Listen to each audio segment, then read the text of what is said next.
Kalian ada di antara wilayah manusia dan wilayah goib. Tempat ini dinamakan Dusun Mayit. Sukma ing dhuwur tanah pekuburan ngerayake pesta rakyat. Kita bisa mati di sini, kita harus pergi. Ritual puncak telah dimulai. Di awal film, kita diperlihatkan seorang mahasiswa bernama Aryo yang saat itu sedang sibuk mengerjakan ujian akhir semesternya. Tak lama kemudian dia pun bertemu dengan teman dekatnya yang bernama Raka, karena ternyata mereka berdua sudah merencanakan akan naik gunung lagi begitu ujian ini selesai. Lu masih punya orang tua, masih punya keluarga. Lu juga masih punya keluarga. Lu masih ada gua. Selain itu, Aryo juga lagi malas tinggal di rumah semenjak ayahnya menikah lagi dengan perempuan lain, padahal ibunya baru aja meninggal dunia. Mendengar hal itu, Raka berusaha menenangkan dengan mengatakan jika Aryo itu sebenarnya masih beruntung punya ayah yang masih peduli, sementara dirinya sendiri udah nggak punya siapa-siapa lagi.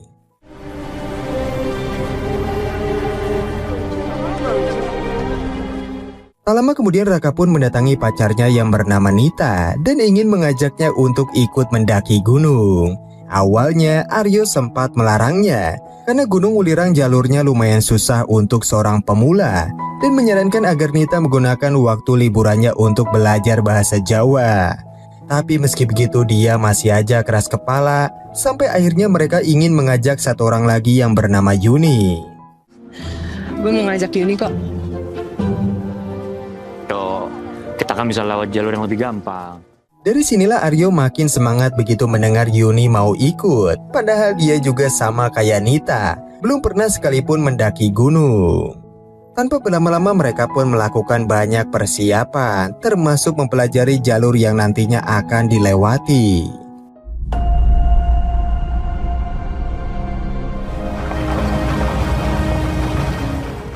Singkat cerita, 4 sekawan itu akhirnya berangkat. Di tengah perjalanan tiba-tiba Ibu Yuni menghubungi. Tapi entah kenapa dia malah menolak panggilan tersebut. Bahkan Aryo yang melihat itu memilih untuk diam, mengingat hubungannya sama persis dengan ayahnya. Setibanya di base camp, para petugas meminta mereka untuk mengisi data pribadi dan nomor HP yang bisa dihubungi.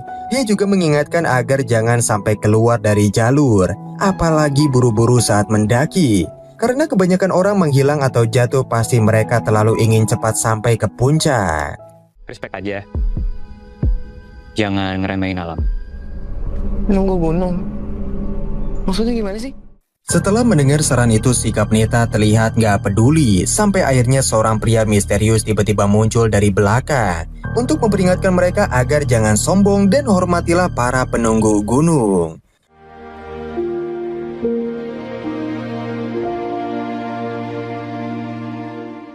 Saat mereka memulai perjalanan mendaki Gunung Wulirang, Nita sempat pamer kalau dirinya bisa jalan lebih cepat daripada yang lain. Sementara itu di belakang Aryo mengambil kesempatan dalam kesempitan, di mana dia ingin tahu lebih banyak tentang Yuni dan juga keluarganya. Dari sinilah Yuni menjelaskan jika ibunya merupakan seorang paranormal dan kemampuan itu malah turun ke anaknya. Itulah alasan kenapa dia meminta Aryo agar jangan mendekatinya, apalagi memintanya untuk jadi pacar. Nyokap aku tuh aneh. Nyokap aku paranormal. Berarti kamu bisa lihat? Enggak sih, gak mau. Di sisi lain Raka sempat menegur pacarnya agar jangan jalan terlalu cepat, supaya kinerja paru-paru dan jantung mereka tetap efektif, serta nggak terbebani. Menurutnya naik gunung itu adalah kesempatan untuk belajar introspeksi diri, dengan fokus pada perjalanan dan pengalamannya. Kita jadi bisa belajar lebih mengenal diri sendiri. Ayo dong, masa kalah sama aku? Ini apaan? Namun saat mereka akan melanjutkan perjalanan, langkah Nita tiba-tiba berhenti begitu melihat ada sebuah sesajen di bawah pohon besar. Dengan brutalnya si Nita malah menunjuk sesajen itu menggunakan kakinya. Dan Raka yang melihat itu memberitahu bahwa hampir di setiap gunung pasti ada sesajennya, sebagai bentuk penghormatan agar para pendaki tidak diganggu. Akan tetapi Nita masih aja nggak percaya dengan hal-hal goib. Sampai akhirnya inilah yang terjadi.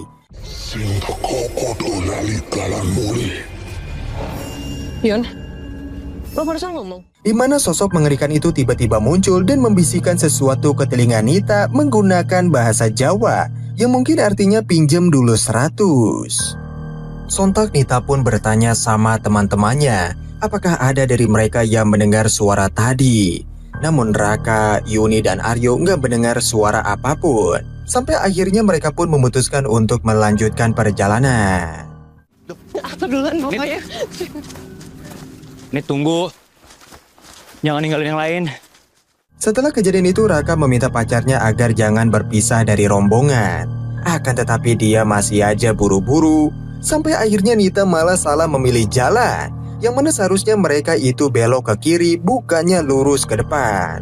Sontak mereka bertiga pun yang panik langsung mengejar Nita dari belakang. Ya, aku tuh nggak salah jalan, kamu lihat sendiri deh. Ini bagus banget pemandangannya. Bukannya menyesali atas perbuatannya, Nita malah gak merasa bersalah sedikit pun. Karena buktinya dengan jalan ini mereka bisa menemukan danau yang sangat indah. Secara tiba-tiba, Nita terpeleset ke dalam jurang. Dan Raka yang melihat itu langsung mengeluarkan tali dari dalam tasnya. Cepetan! Namun saat ingin mengambil tali tersebut, Nita merasa ada yang menarik rambutnya dari belakang. Seakan-akan ada sosok yang ingin membawanya ke dalam danau.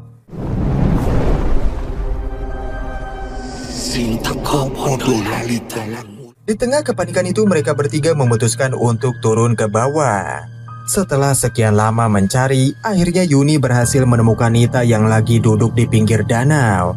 Akan tetapi dia merasa ada yang aneh begitu melihat tatapannya yang kosong. Bahkan saat ditanya pun Nita hanya terdiam. Dan Raka mengira jika pacarnya masih dalam keadaan syok atau mungkin terkena hipotermia. Dia masih syok. Bisa jadi hipotermia. Yuk bantu yuk. Dari sinilah berbagai kejadian horor mulai terjadi. Di mana di dalam tenda sikap Nita semakin aneh. Sampai akhirnya sosok itu mulai merasuki tubuhnya. Lidalan mulai. Ojo kurang ajar. Dari kejadian itulah mereka pun memutuskan untuk membatalkan pendakian. Namun saat dalam perjalanan turun, Yuni merasa ada yang janggal. Seolah-olah mereka dibuat kembali lagi ke tempat yang sama. Akan tetapi Raka dan Aryo meminta Yuni untuk terus berjalan ke depan tanpa memikirkan hal-hal yang aneh. Apalagi saat ini Nita kondisinya sedang membutuhkan pertolongan.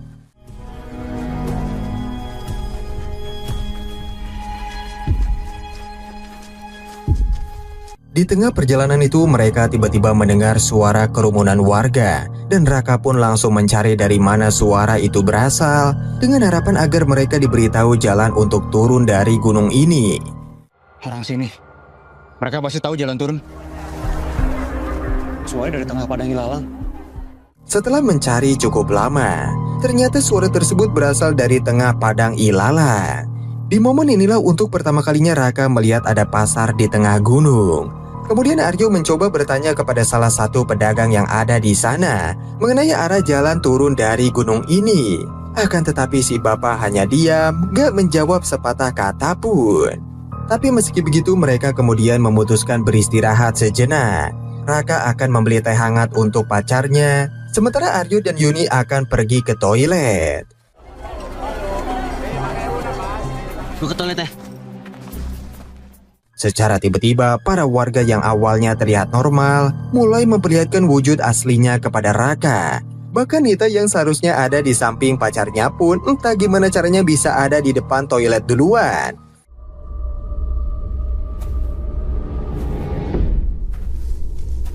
Emang ada jalan lain ke toilet? Di momen inilah Aryo tiba-tiba mendengar suara gerasak-gerusuk dari sebelah. Karena penasaran dia pun mengintip melalui celah-celah yang ada di papan dan melihat dengan jelas ada seorang penari ronggeng dengan wajah yang sangat mengerikan. Sontak Aryo yang ketakutan langsung keluar dan memberitahu Yuni soal penampakan tadi. Akan tetapi saat dibuka mereka tidak menemukan siapapun dari bilik tersebut. Padahal seharusnya ada Nita di dalam sana.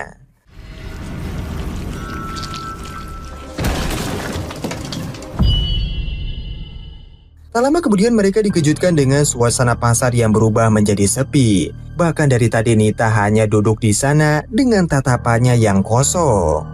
Sontak Aryo pun segera membangunkan Raka untuk memberitahu ada yang gak beres dengan tempat ini. Dan bener aja saat mereka nengok ke belakang, pasar tadi sudah menghilang tanpa jejak. Permisi Pak, ini semuanya pada kemana ya Pak? Di tengah perjalanan Aryo yang posisinya paling belakang lagi-lagi mendengar suara aneh. Dan saat berbalik ia melihat dengan jelas ada sosok berbadan besar. Namun sosok itu langsung menghilang ketika Aryo mengalihkan pandangannya. Sementara itu Yuni mulai merasa jika mereka hanya berputar-putar di hamparan ilalang yang luas ini. Yo, ini nggak ada jalan keluarnya ini, yo. Ya terus lu maunya apa? Kita putar balik apa gimana? Di tengah perdebatan dan aksi saling menyalahkan, tiba-tiba terdengar suara dari arah yang gak jauh dari situ. Sontak mereka pun menghampiri sumber suara tersebut dan melihat ada sebuah pagelaran wayang lengkap dengan dalang serta para sindennya. Tapi mereka mulai sadar kalau semua orang yang ada di sana itu bukanlah manusia, melainkan sosok goib. Ayo kita cabut. Ayo. Dalam keadaan penuh lelah, malam harinya mereka memutuskan untuk istirahat sejenak. Namun tiba-tiba muncul 8 ekor anjing bermata merah milik seorang pria tua bernama Mbah Surop. Dia pun bertanya apa yang mereka lakukan di tempat ini. Dan Aryo menjelaskan bahwa mereka itu sebenarnya lagi tersesat dan gak bisa keluar dari Ilala. Mendengar hal itu Mbah Surop tahu jika mereka telah melihat pasar dan pagelaran wayang. Untuk itulah dia bersedia membantu dengan memberitahu agar mengambil jalur naik menuju puncak. Karena di sana mereka akan menemukan jalan turun yang lain. Namun saat ingin berangkat Nita kembali kerasukan dan tubuhnya mulai melayang di udara.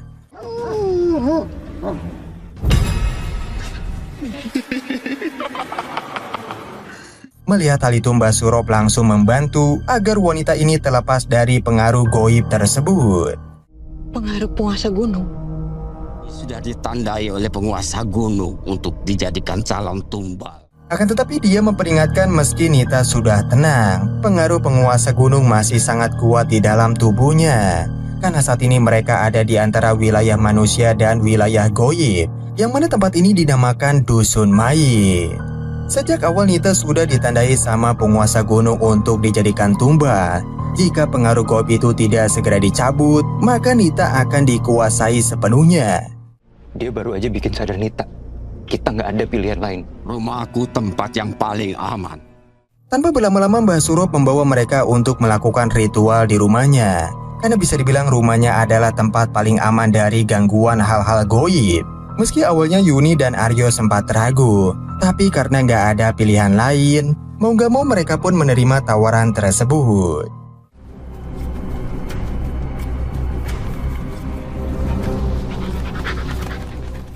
Setibanya di rumah Mbah Surop, Aryo melihat ada sebuah dupa yang terus menyala, yang mana fungsinya untuk melindungi rumah tersebut agar keberadaan mereka tidak tercium oleh penduduk Dusun Mayit. Tak lama kemudian Mbah Surop memperkenalkan anaknya yang bernama Amari, di mana dia sedang sakit dan sengaja dikurung di dalam keranda kayu ini.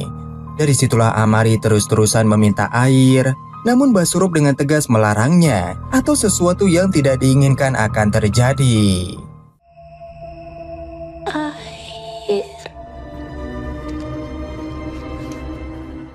Sementara itu Yuni diminta untuk mengganti pakaian Nita dengan kain batik untuk memulai ritual. Saat Mbah Surop mulai membacakan mantra-mantra menggunakan bahasa Jawa, di momen itulah sosok penguasa gunung kembali merasuki tubuh Nita dan mengatakan jika raga wanita ini sudah menjadi miliknya. Kon tak dadik ngon-ngonku. Setelah proses ritual selesai, Mbah Surop memperbolehkan mereka untuk pergi dari rumah ini. Tapi setelah matahari terbit, karena pada malam hari warga Dusun Mayit masih berkeliaran. Jangan buka jendela, pintu, dan yang paling penting jangan keluar sampai matahari terbit, karena itu merupakan peraturan penting. Karena pada malam hari warga dusun berkeliaran. Jangan keluar sampai matahari terbit. Ini peraturan. Sementara itu para warga Dusun Mayit mulai keluar dari rumahnya masing-masing untuk mendatangi orang-orang yang sering main judol.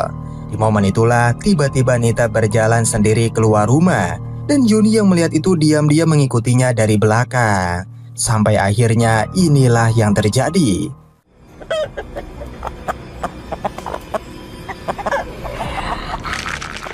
Sontak Yuni pun membangunkan Mbah Surop untuk memberitahu jika sosok itu masih ada di dalam tubuh temannya.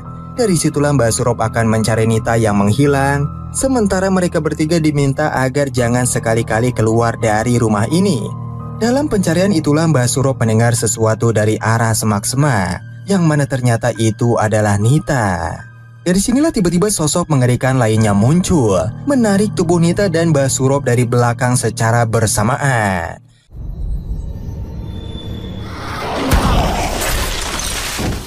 Sementara itu di rumah Amari terus-terusan meminta minum dan menyebut jika ayahnya itu sangat jahat. Karena merasa kasihan, Raka pun berniat untuk memberikan segelas air minum meskipun Yuni sudah mencoba melarangnya. Akan tetapi saat ingin mendekat, dia malah gak sengaja menumpahkan air tersebut ke badan Amari. Dari situlah Amari seketika memberontak dan berhasil menghancurkan keranda kurungnya dengan mudah. Enggak. Kita nggak boleh pergi dari rumahnya Mbak Surop. Melihat hal itu, Raka berniat mengejarnya, sembari mencari pacarnya dan juga Mbak Surop yang sampai sekarang belum juga pulang ke rumah. Dalam pencarian itulah mereka menemukan lentera milik Mbak Surop yang tergeletak di lantai. Ditambah lagi ada banyak kuburan di tengah hutan tersebut. Di momen itulah, Amari sempat berhenti saat dikejar. Namun sosok misterius tiba-tiba menariknya ke dalam semak-semak, sampai akhirnya mereka bertiga kehilangan jejak. Amari mana ya? Namun saat Yuni mematikan semua senter yang ada, seketika itu juga mereka bisa melihat dengan jelas ada pesta rakyat yang dilakukan para warga dusun mayit. Di sana juga ada Nita dan juga Amari yang terbaring pingsan, sebelum akhirnya mereka berdua akan dijadikan tumbal. Tak hanya itu, ternyata ada pendaki lainnya yang terjebak ke alam goib. Dan konon kabarnya sosok-sosok ini dulunya adalah para pendaki yang telah dinyatakan menghilang.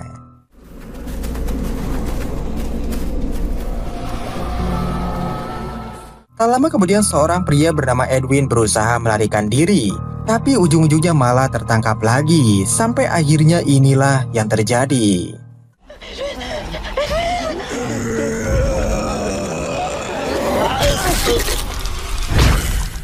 Setelah melihat kebrutalan itu, Raka nggak sengaja menginjak ranting. Dan dari suara itulah membuat keberadaan mereka jadi ketahuan. Sontak para warga dusun mayit pun mulai mengejar. Sementara itu ketiganya berusaha bersembunyi di dalam sebuah gua dan menutup celah-celahnya menggunakan batu besar.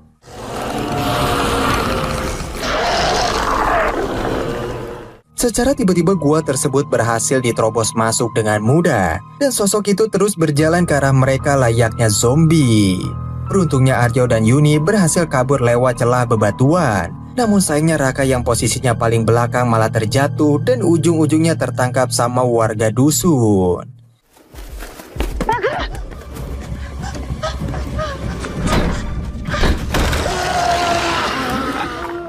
Di dalam rumah Mbah Surop, Yuni baru sadar jika dupanya telah mati. Artinya mereka bisa masuk kapan aja. Tanpa berlama-lama Yuni dan Aryo mencari dupa tersebut ke segala tempat. Sampai di titik di mana para warga dusun mayit mulai masuk ke dalam rumah. Sehingga keributan di antara mereka pun terjadi.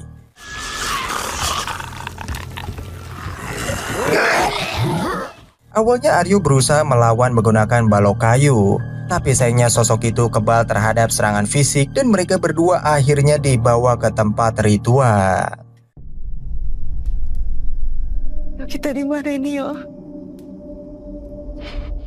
Begitu sadar dari pingsannya, Aryo dan Yuni sudah dikurung di dalam sangkar. Sementara di sangkar lainnya ada Mbah Yono dan Raka. Di momen inilah kita baru tahu jika selama ini Mbah Surop ini merupakan bagian dari warga dusun mayit. Orang-orang yang terpilih untuk jadi calon tumbal. Kalau kuat dia bisa menolak, tapi kalau lemah akan langsung ditetapkan jadi tumbalnya.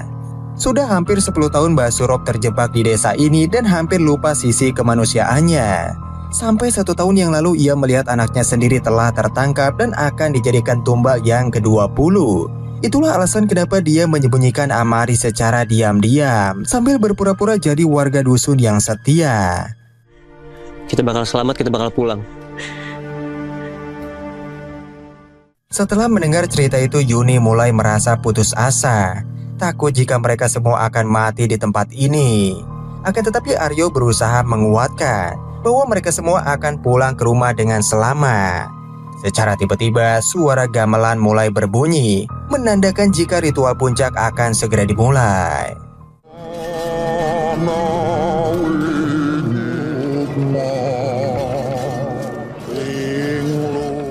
Di momen itulah Aryo berhasil melepaskan ikatan di tangannya dan tanpa pikir panjang langsung membantu teman-temannya yang lain. Dari situlah mereka pun berdiskusi gimana caranya menyelamatkan Nita dan Amari dari ritual ini. Satu-satunya rencana adalah Aryo akan memancing warga desa agar mengejarnya, sehingga yang lain bisa menyelamatkan Nita dan Amari. Lalu setelah itu berlindung di rumah Mbah Surop sampai matahari terbit.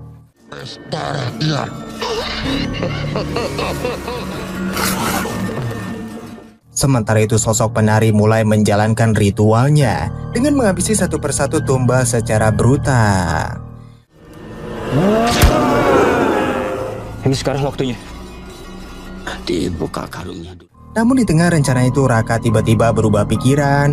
Bukannya membiarkan Aryo yang menjadi umpan, tapi dia memilih mengorbankan dirinya sendiri agar teman-temannya bisa selamat. Awalnya Aryo sempat marah dan meminta temannya itu untuk kembali sesuai rencana. Akan tetapi Raka sudah membulatkan tekad. Sampai akhirnya dia pun keluar dari tempat persembunyian dan memancing para warga dusun untuk mengejarnya.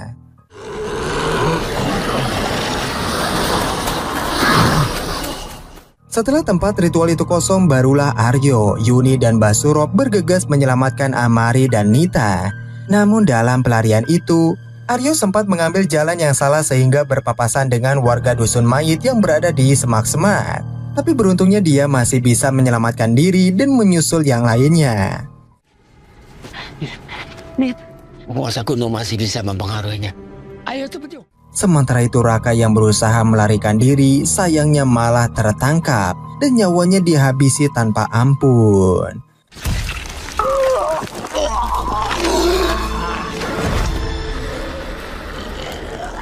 Bahkan Yuni, Nita, Amari, Aryo, dan Mbah Surop yang kehabisan tenaga juga dikepung dari segala sisi.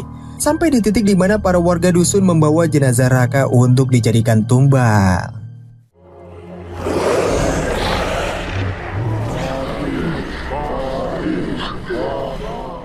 Di momen itulah sosok penguasa gunung muncul, membuat seluruh warga dusun mayit berlutut menyembahnya.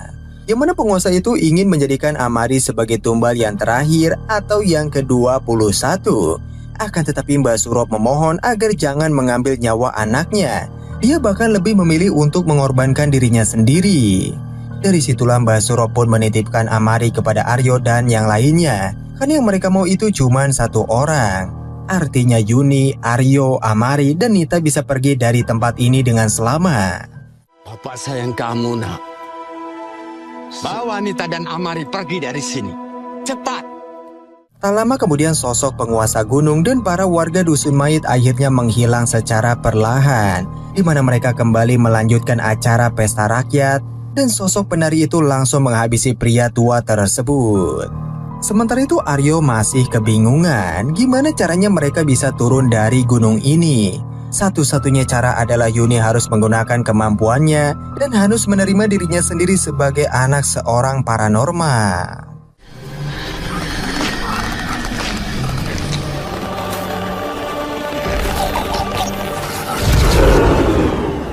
Di pagi harinya mereka semua pun terbangun dari pingsannya seiring dengan munculnya matahari. Nita yang selama ini nggak tahu apa-apa harus menerima kenyataan pahit jika pacarnya telah meninggal dunia. Sontak mereka pun menangis histeris, termasuk Amari yang juga kehilangan ayahnya.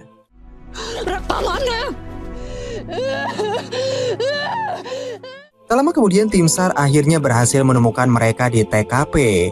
Bahkan saat berada di base camp pun, orang-orang sudah ramai berkumpul. Begitu tahu ada yang menghilang lagi dari Gunung Wulirang ini.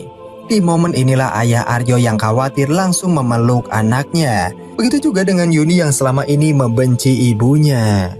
Itulah dia teman-teman akhir dari cerita. Terima kasih sudah menonton video ini sampai akhir. Jangan lupa di like, komen, dan subscribe agar kalian gak ketinggalan kisah-kisah menarik lainnya. Bye-bye. Kalian ada di antara wilayah manusia dan wilayah goib. Tempat ini dinamakan Dusun Mayit. Sukma ing dhuwur tanah pekuburan ngerayake pesta rakyat. Kita bisa mati di sini, kita harus pergi. Ritual puncak telah dimulai. Di awal film, kita diperlihatkan seorang mahasiswa bernama Aryo yang saat itu sedang sibuk mengerjakan ujian akhir semesternya.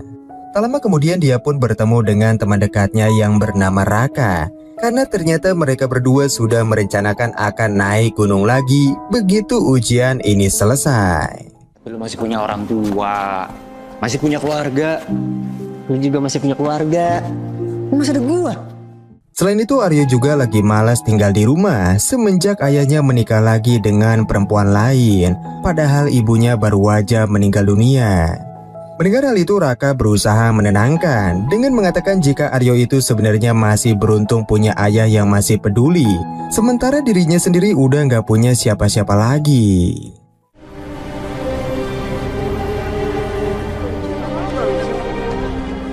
Tak lama kemudian Raka pun mendatangi pacarnya yang bernama Nita dan ingin mengajaknya untuk ikut mendaki gunung. Awalnya Aryo sempat melarangnya karena Gunung Wulirang jalurnya lumayan susah untuk seorang pemula dan menyarankan agar Nita menggunakan waktu liburannya untuk belajar bahasa Jawa. Tapi meski begitu dia masih aja keras kepala sampai akhirnya mereka ingin mengajak satu orang lagi yang bernama Yuni. Gue mau ngajak Yuni kok. Kita kan bisa lewat jalur yang lebih gampang.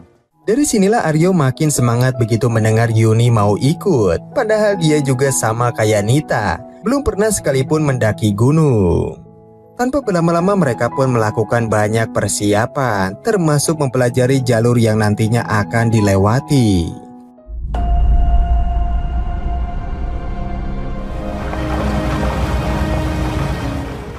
Singkat cerita, 4 sekawan itu akhirnya berangkat. Di tengah perjalanan tiba-tiba Ibu Yuni menghubungi.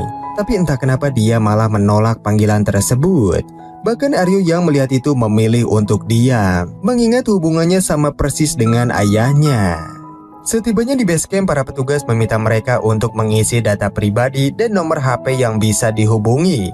Dia juga mengingatkan agar jangan sampai keluar dari jalur, apalagi buru-buru saat mendaki. Karena kebanyakan orang menghilang atau jatuh pasti mereka terlalu ingin cepat sampai ke puncak.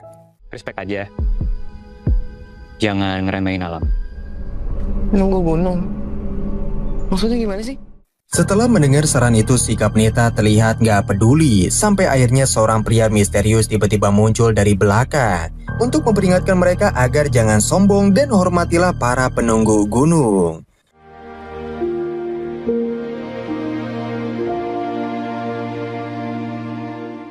Saat mereka memulai perjalanan mendaki Gunung Wulirang, Nita sempat pamer kalau dirinya bisa jalan lebih cepat daripada yang lain. Sementara itu di belakang Aryo mengambil kesempatan dalam kesempitan, di mana dia ingin tahu lebih banyak tentang Yuni dan juga keluarganya. Dari sinilah Yuni menjelaskan jika ibunya merupakan seorang paranormal dan kemampuan itu malah turun ke anaknya. Itulah alasan kenapa dia meminta Aryo agar jangan mendekatinya, apalagi memintanya untuk jadi pacar. Nyokap aku tuh aneh. Nyokap aku paranormal. Berarti kamu bisa lihat? Enggak sih, gak mau. Di sisi lain Raka sempat menegur pacarnya agar jangan jalan terlalu cepat, supaya kinerja paru-paru dan jantung mereka tetap efektif, serta nggak terbebani. Menurutnya naik gunung itu adalah kesempatan untuk belajar introspeksi diri, dengan fokus pada perjalanan dan pengalamannya. Kita jadi bisa belajar lebih mengenal diri sendiri. Ayo dong, masa kalah sama aku? Ini apaan? Namun saat mereka akan melanjutkan perjalanan, langkah Nita tiba-tiba berhenti begitu melihat ada sebuah sesajen di bawah pohon besar. Dengan brutalnya si Nita malah menunjuk sesajen itu menggunakan kakinya. Dan Raka yang melihat itu memberitahu bahwa hampir di setiap gunung pasti ada sesajennya, sebagai bentuk penghormatan agar para pendaki tidak diganggu. Akan tetapi Nita masih aja nggak percaya dengan hal-hal goib. Sampai akhirnya inilah yang terjadi.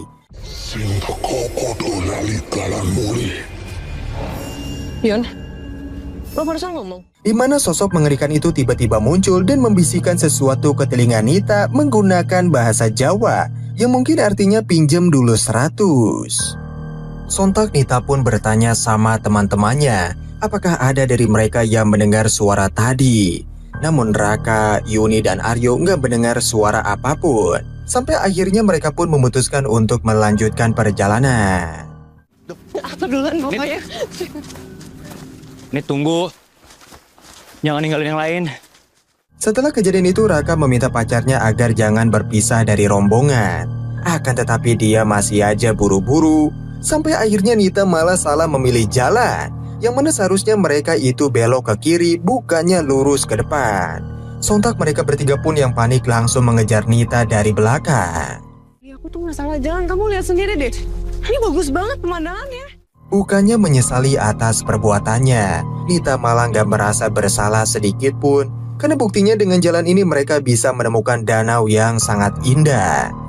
Secara tiba-tiba, Nita terpeleset ke dalam jurang, dan Raka yang melihat itu langsung mengeluarkan tali dari dalam tasnya. Cepetan!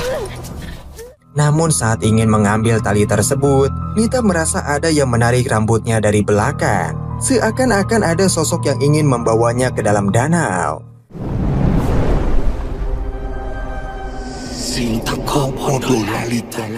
Di tengah kepanikan itu mereka bertiga memutuskan untuk turun ke bawah.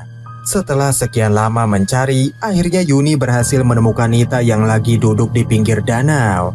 Akan tetapi dia merasa ada yang aneh begitu melihat tatapannya yang kosong. Bahkan saat ditanya pun Nita hanya terdiam. Dan Raka mengira jika pacarnya masih dalam keadaan syok atau mungkin terkena hipotermia. Dia masih syok. Bisa jadi hipotermia. Yuk bantu yuk. Dari sinilah berbagai kejadian horor mulai terjadi, di mana di dalam tenda sikap Nita semakin aneh, sampai akhirnya sosok itu mulai merasuki tubuhnya.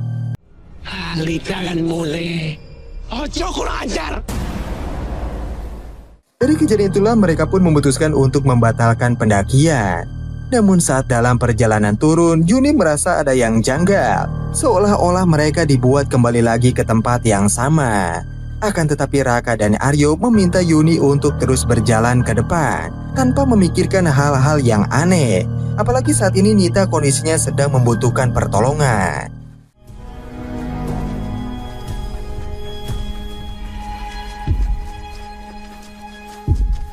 Di tengah perjalanan itu mereka tiba-tiba mendengar suara kerumunan warga dan Raka pun langsung mencari dari mana suara itu berasal dengan harapan agar mereka diberitahu jalan untuk turun dari gunung ini. Orang sini. Mereka pasti tahu jalan turun.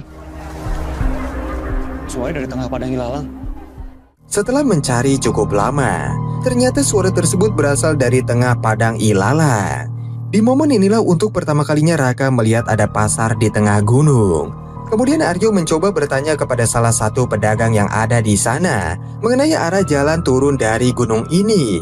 Akan tetapi si bapak hanya diam, gak menjawab sepatah kata pun. Tapi meski begitu mereka kemudian memutuskan beristirahat sejenak. Raka akan membeli teh hangat untuk pacarnya, sementara Aryo dan Yuni akan pergi ke toilet. Gue ke toilet ya. Secara tiba-tiba, para warga yang awalnya terlihat normal mulai memperlihatkan wujud aslinya kepada Raka. Bahkan Nita yang seharusnya ada di samping pacarnya pun entah gimana caranya bisa ada di depan toilet duluan.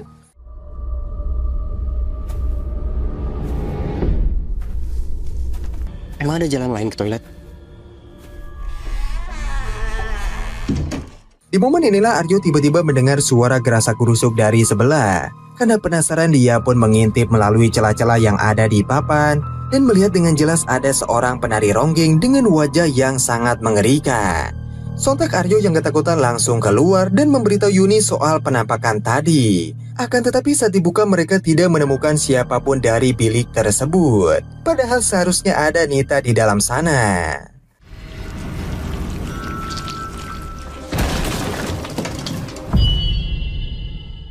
Tak lama kemudian mereka dikejutkan dengan suasana pasar yang berubah menjadi sepi. Bahkan dari tadi Nita hanya duduk di sana dengan tatapannya yang kosong. Sontak Aryo pun segera membangunkan Raka untuk memberitahu ada yang gak beres dengan tempat ini. Dan benar aja saat mereka nengok ke belakang, pasar tadi sudah menghilang tanpa jejak. Permisi Pak, ini semuanya pada kemana ya Pak? Di tengah perjalanan Aryo yang posisinya paling belakang lagi-lagi mendengar suara aneh. Dan saat berbalik ia melihat dengan jelas ada sosok berbadan besar. Namun sosok itu langsung menghilang ketika Aryo mengalihkan pandangannya. Sementara itu Yuni mulai merasa jika mereka hanya berputar-putar di hamparan ilalang yang luas ini. Yo, ini nggak ada jalan keluarnya ini, yo. Ya terus lu maunya apa? Kita putar balik apa gimana? Di tengah perdebatan dan aksi saling menyalahkan, tiba-tiba terdengar suara dari arah yang gak jauh dari situ.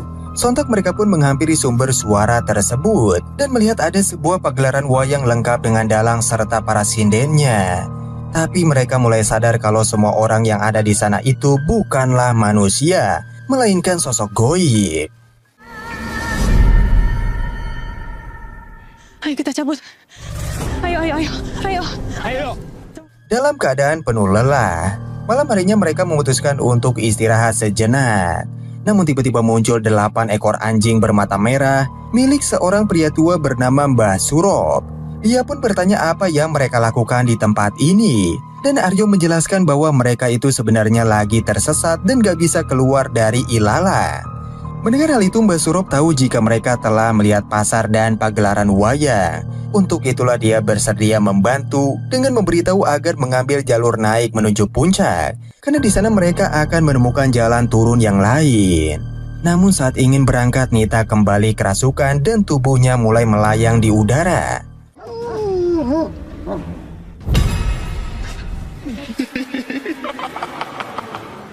Melihat hal itu Mbah Surop langsung membantu agar wanita ini terlepas dari pengaruh goib tersebut. Pengaruh penguasa gunung. Sudah ditandai oleh penguasa gunung untuk dijadikan calon tumbal. Akan tetapi dia memperingatkan meski Nita sudah tenang, pengaruh penguasa gunung masih sangat kuat di dalam tubuhnya. Karena saat ini mereka ada di antara wilayah manusia dan wilayah goib, yang mana tempat ini dinamakan Dusun Mayit. Sejak awal Nita sudah ditandai sama penguasa gunung untuk dijadikan tumbal. Jika pengaruh goib itu tidak segera dicabut, maka Nita akan dikuasai sepenuhnya. Dia baru aja bikin sadar Nita. Kita nggak ada pilihan lain. Rumahku tempat yang paling aman.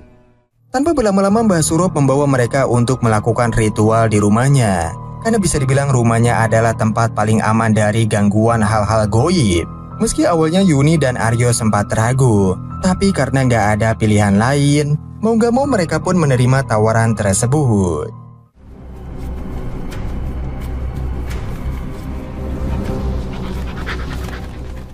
Setibanya di rumah Mbah Surop, Aryo melihat ada sebuah dupa yang terus menyala, yang mana fungsinya untuk melindungi rumah tersebut agar keberadaan mereka tidak tercium oleh penduduk Dusun Mayit. Tak lama kemudian Mbah Surop memperkenalkan anaknya yang bernama Amari, di mana dia sedang sakit dan sengaja dikurung di dalam keranda kayu ini. Dari situlah Amari terus-terusan meminta air, namun Mbah Surop dengan tegas melarangnya atau sesuatu yang tidak diinginkan akan terjadi.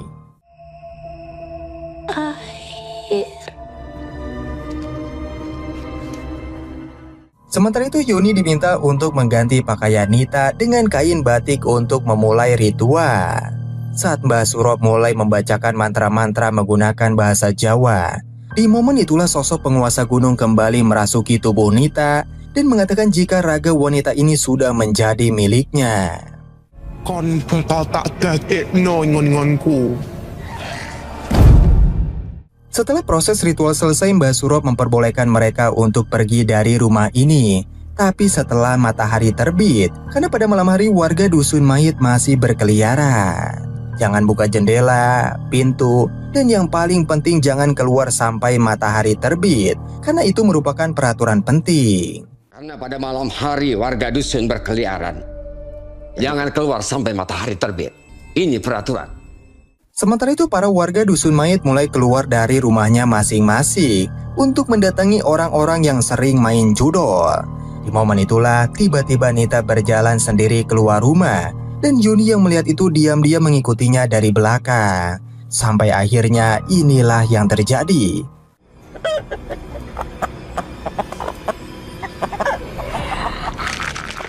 Sontak Yuni pun membangunkan Mbah Surop untuk memberitahu jika sosok itu masih ada di dalam tubuh temannya. Dari situlah Mbah Surop akan mencari Nita yang menghilang, sementara mereka bertiga diminta agar jangan sekali-kali keluar dari rumah ini. Dalam pencarian itulah Mbah Surop mendengar sesuatu dari arah semak-semak, yang mana ternyata itu adalah Nita. Dari sinilah tiba-tiba sosok mengerikan lainnya muncul, menarik tubuh Nita dan Mbah Surop dari belakang secara bersamaan.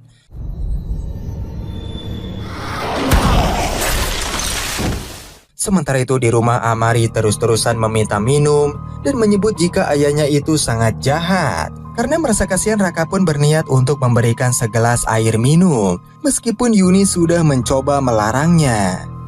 Akan tetapi saat ingin mendekat, dia malah gak sengaja menumpahkan air tersebut ke badan Amari. Dari situlah Amari seketika memberontak dan berhasil menghancurkan keranda kurungnya dengan mudah. Enggak. Kita nggak boleh pergi dari rumahnya Mbak Surop. Melihat hal itu, Raka berniat mengejarnya, sembari mencari pacarnya dan juga Mbak Surop yang sampai sekarang belum juga pulang ke rumah. Dalam pencarian itulah mereka menemukan lentera milik Mbak Surop yang tergeletak di lantai. Ditambah lagi ada banyak kuburan di tengah hutan tersebut. Di momen itulah, Amari sempat berhenti saat dikejar. Namun sosok misterius tiba-tiba menariknya ke dalam semak-semak, sampai akhirnya mereka bertiga kehilangan jejak. Amari mana ya? Namun saat Yuni mematikan semua senter yang ada, seketika itu juga mereka bisa melihat dengan jelas ada pesta rakyat yang dilakukan para warga dusun mayit. Di sana juga ada Nita dan juga Amari yang terbaring pingsan, sebelum akhirnya mereka berdua akan dijadikan tumbal. Tak hanya itu, ternyata ada pendaki lainnya yang terjebak ke alam goib. Dan konon kabarnya sosok-sosok ini dulunya adalah para pendaki yang telah dinyatakan menghilang.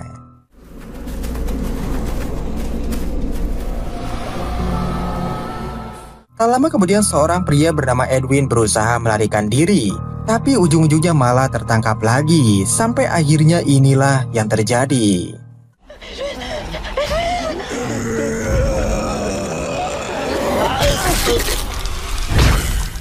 Setelah melihat kebrutalan itu, Raka nggak sengaja menginjak ranting. Dan dari suara itulah membuat keberadaan mereka jadi ketahuan. Sontak para warga dusun mayit pun mulai mengejar. Sementara itu ketiganya berusaha bersembunyi di dalam sebuah gua dan menutup celah-celahnya menggunakan batu besar.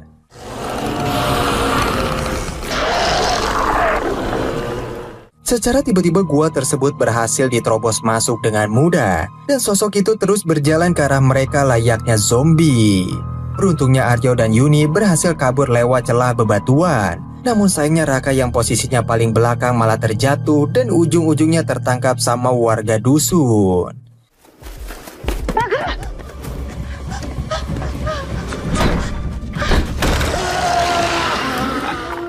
Di dalam rumah Mbah Surop, Yuni baru sadar jika dupanya telah mati. Artinya mereka bisa masuk kapan aja.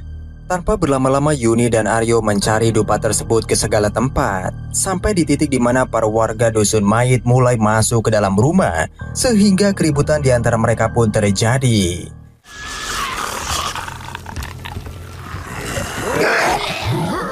Awalnya Aryo berusaha melawan menggunakan balok kayu. Tapi sayangnya sosok itu kebal terhadap serangan fisik dan mereka berdua akhirnya dibawa ke tempat ritual. Kita di mana ini yo? Begitu sadar dari pingsannya, Aryo dan Yuni sudah dikurung di dalam sangkar. Sementara di sangkar lainnya ada Mbah Yono dan Raka.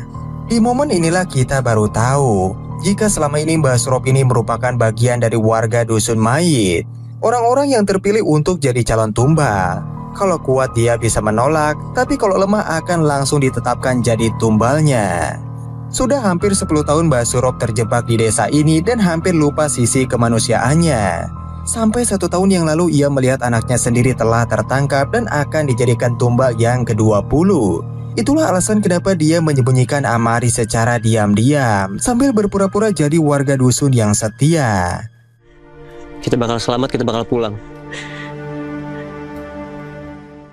Setelah mendengar cerita itu, Yuni mulai merasa putus asa. Takut jika mereka semua akan mati di tempat ini. Akan tetapi Aryo berusaha menguatkan bahwa mereka semua akan pulang ke rumah dengan selamat.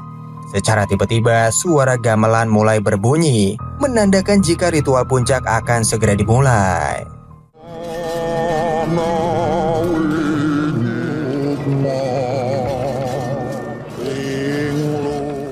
Di momen itulah Aryo berhasil melepaskan ikatan di tangannya dan tanpa pikir panjang langsung membantu teman-temannya yang lain. Dari situlah mereka pun berdiskusi gimana caranya menyelamatkan Nita dan Amari dari ritual ini.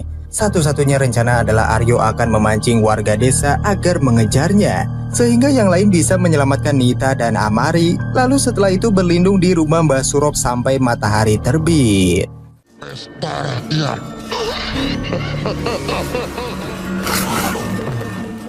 Sementara itu sosok penari mulai menjalankan ritualnya dengan menghabisi satu persatu tumbal secara brutal. Ini sekarang waktunya. Dibuka karungnya dulu. Namun di tengah rencana itu Raka tiba-tiba berubah pikiran. Bukannya membiarkan Aryo yang menjadi umpan, tapi dia memilih mengorbankan dirinya sendiri agar teman-temannya bisa selamat. Awalnya Aryo sempat marah dan meminta temannya itu untuk kembali sesuai rencana. Akan tetapi Raka sudah membulatkan tekad. Sampai akhirnya dia pun keluar dari tempat persembunyian dan memancing para warga dusun untuk mengejarnya.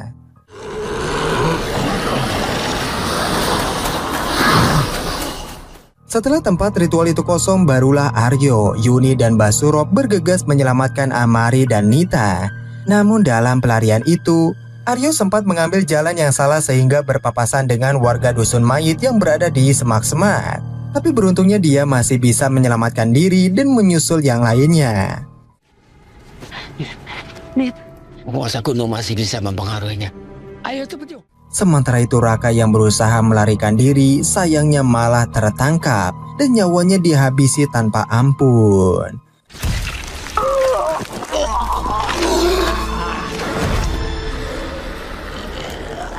Bahkan Yuni, Nita, Amari, Aryo, dan Basurop yang kehabisan tenaga juga dikepung dari segala sisi.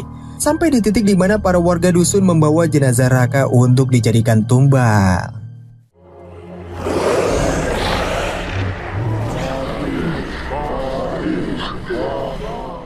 Di momen itulah sosok penguasa gunung muncul, membuat seluruh warga dusun mayit berlutut menyembahnya. Yang mana penguasa itu ingin menjadikan Amari sebagai tumbal yang terakhir atau yang ke-21. Akan tetapi Mbah Surop memohon agar jangan mengambil nyawa anaknya. Dia bahkan lebih memilih untuk mengorbankan dirinya sendiri.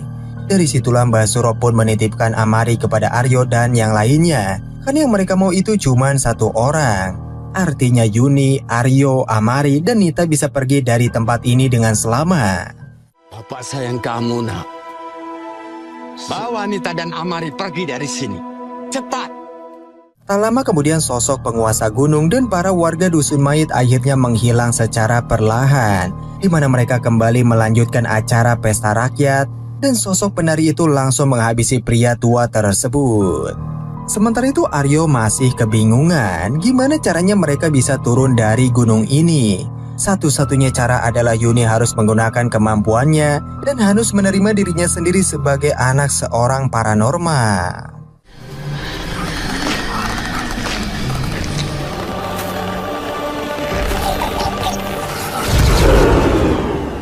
Di pagi harinya mereka semua pun terbangun dari pingsannya seiring dengan munculnya matahari. Nita yang selama ini nggak tahu apa-apa harus menerima kenyataan pahit jika pacarnya telah meninggal dunia. Sontak mereka pun menangis histeris, termasuk Amari yang juga kehilangan ayahnya. Raka mana? Tak lama kemudian tim SAR akhirnya berhasil menemukan mereka di TKP. Bahkan saat berada di base camp pun, orang-orang sudah ramai berkumpul. Begitu tahu ada yang menghilang lagi dari Gunung Wulirang ini. Di momen inilah ayah Aryo yang khawatir langsung memeluk anaknya. Begitu juga dengan Yuni yang selama ini membenci ibunya. Itulah dia teman-teman akhir dari cerita. Terima kasih sudah menonton video ini sampai akhir. Jangan lupa di like, komen, dan subscribe agar kalian gak ketinggalan kisah-kisah menarik lainnya. Bye-bye. Kalian ada di antara wilayah manusia dan wilayah goib. Tempat ini dinamakan Dusun Mayit. Sukma ing dhuwur tanah pekuburan ngerayake pesta rakyat. Kita bisa mati di sini, kita harus pergi. Ritual puncak telah dimulai. Di awal film, kita diperlihatkan seorang mahasiswa bernama Aryo yang saat itu sedang sibuk mengerjakan ujian akhir semesternya. Tak lama kemudian dia pun bertemu dengan teman dekatnya yang bernama Raka, karena ternyata mereka berdua sudah merencanakan akan naik gunung lagi begitu ujian ini selesai. Lu masih punya orang tua, masih punya keluarga. Lu juga masih punya keluarga. Lu masih ada gua. Selain itu, Aryo juga lagi malas tinggal di rumah semenjak ayahnya menikah lagi dengan perempuan lain, padahal ibunya baru aja meninggal dunia. Mendengar hal itu, Raka berusaha menenangkan dengan mengatakan jika Aryo itu sebenarnya masih beruntung punya ayah yang masih peduli, sementara dirinya sendiri udah nggak punya siapa-siapa lagi.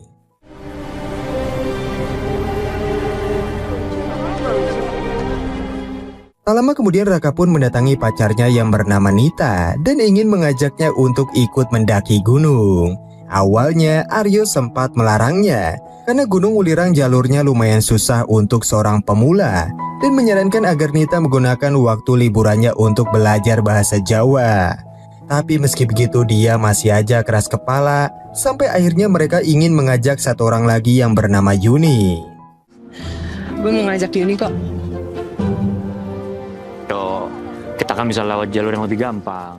Dari sinilah Aryo makin semangat begitu mendengar Yuni mau ikut. Padahal dia juga sama kayak Nita, belum pernah sekalipun mendaki gunung. Tanpa berlama-lama mereka pun melakukan banyak persiapan, termasuk mempelajari jalur yang nantinya akan dilewati.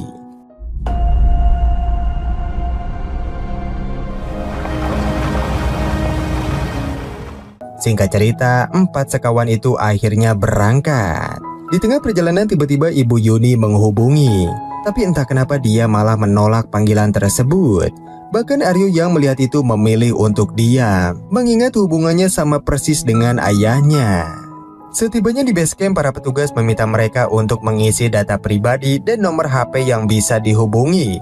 Dia juga mengingatkan agar jangan sampai keluar dari jalur, apalagi buru-buru saat mendaki. Karena kebanyakan orang menghilang atau jatuh pasti mereka terlalu ingin cepat sampai ke puncak. Respect aja. Jangan ngeremehin alam.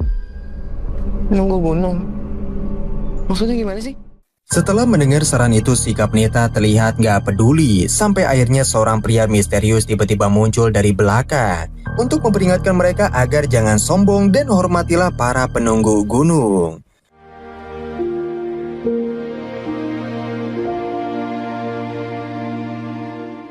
Saat mereka memulai perjalanan mendaki Gunung Wulirang, Nita sempat pamer kalau dirinya bisa jalan lebih cepat daripada yang lain.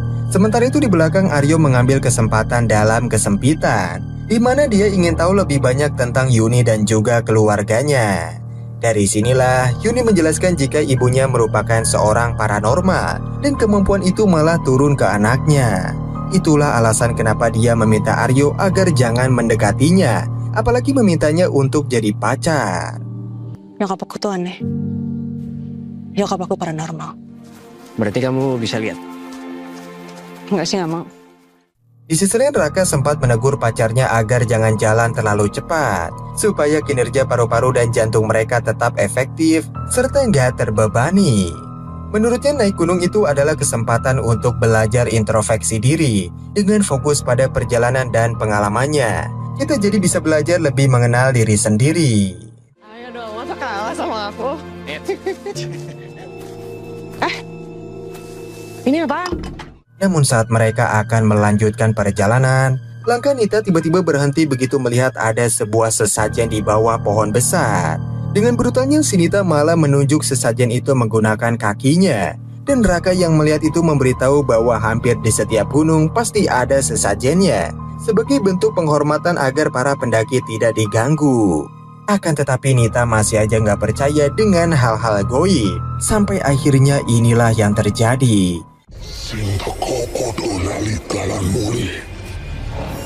Yun, lo barusan ngomong. Di mana sosok mengerikan itu tiba-tiba muncul dan membisikkan sesuatu ke telinga Nita menggunakan bahasa Jawa yang mungkin artinya pinjem dulu 100.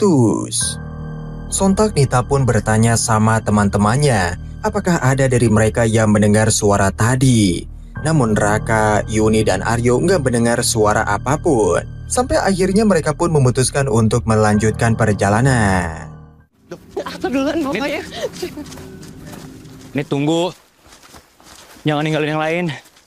Setelah kejadian itu Raka meminta pacarnya agar jangan berpisah dari rombongan.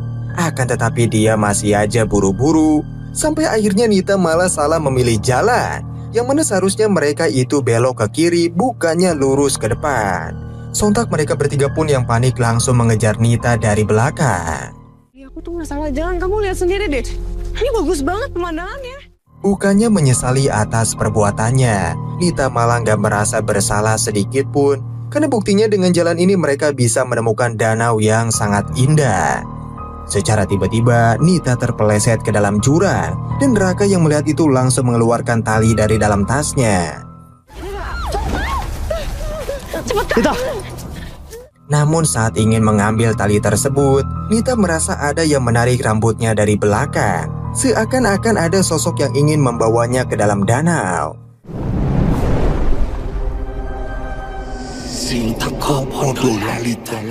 Di tengah kepanikan itu mereka bertiga memutuskan untuk turun ke bawah.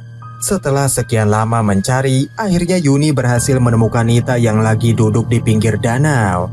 Akan tetapi dia merasa ada yang aneh begitu melihat tatapannya yang kosong. Bahkan saat ditanya pun Nita hanya terdiam. Dan Raka mengira jika pacarnya masih dalam keadaan syok atau mungkin terkena hipotermia. Dia masih shock. Bisa jadi hipotermia. Yuk, bantu yuk. Dari sinilah berbagai kejadian horor mulai terjadi. Di mana di dalam tenda sikap Nita semakin aneh. Sampai akhirnya sosok itu mulai merasuki tubuhnya.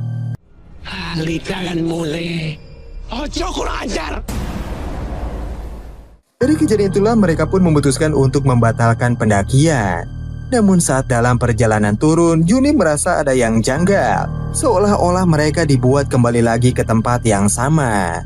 Akan tetapi Raka dan Aryo meminta Yuni untuk terus berjalan ke depan tanpa memikirkan hal-hal yang aneh. Apalagi saat ini Nita kondisinya sedang membutuhkan pertolongan.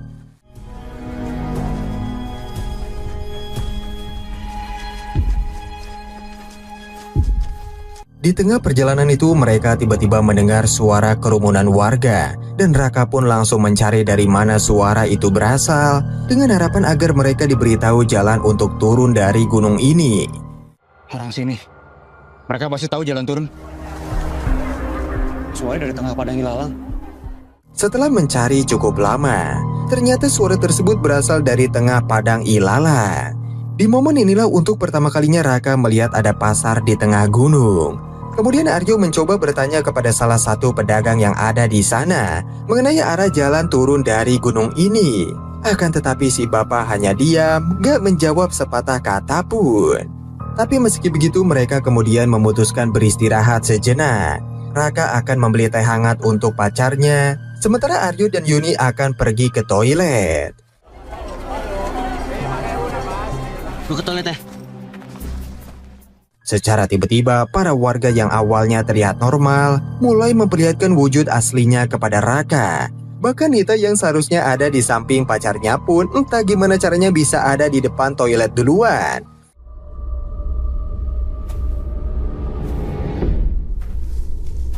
Emang ada jalan lain ke toilet? Di momen inilah Aryo tiba-tiba mendengar suara gerasak-gerusuk dari sebelah.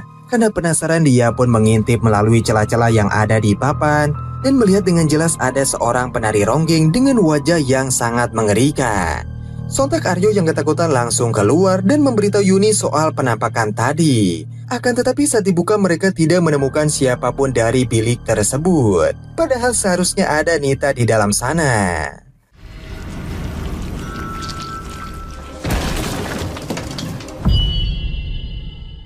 Tak lama kemudian mereka dikejutkan dengan suasana pasar yang berubah menjadi sepi. Bahkan dari tadi Nita hanya duduk di sana dengan tatapannya yang kosong.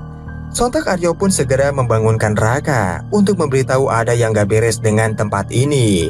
Dan benar aja saat mereka nengok ke belakang, pasar tadi sudah menghilang tanpa jejak. Permisi Pak, ini semuanya pada kemana ya Pak?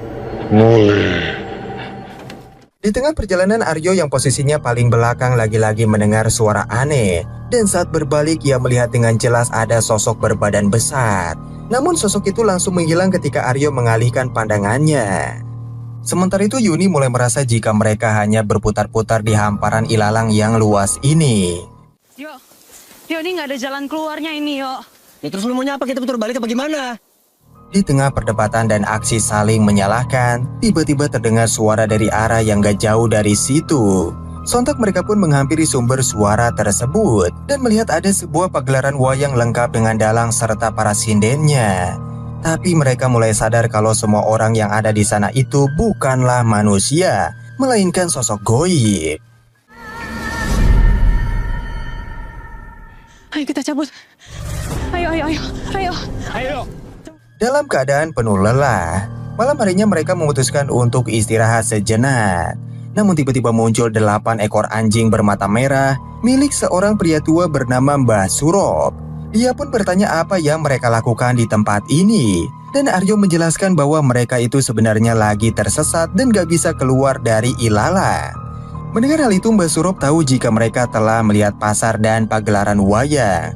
Untuk itulah dia bersedia membantu dengan memberitahu agar mengambil jalur naik menuju puncak. Karena di sana mereka akan menemukan jalan turun yang lain. Namun saat ingin berangkat Nita kembali kerasukan dan tubuhnya mulai melayang di udara.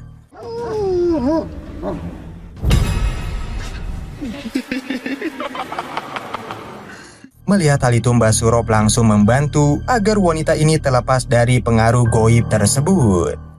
Pengaruh penguasa gunung. Sudah ditandai oleh penguasa gunung untuk dijadikan calon tumbal. Akan tetapi dia memperingatkan meski Nita sudah tenang, pengaruh penguasa gunung masih sangat kuat di dalam tubuhnya. Karena saat ini mereka ada di antara wilayah manusia dan wilayah goib, yang mana tempat ini dinamakan Dusun Mayit.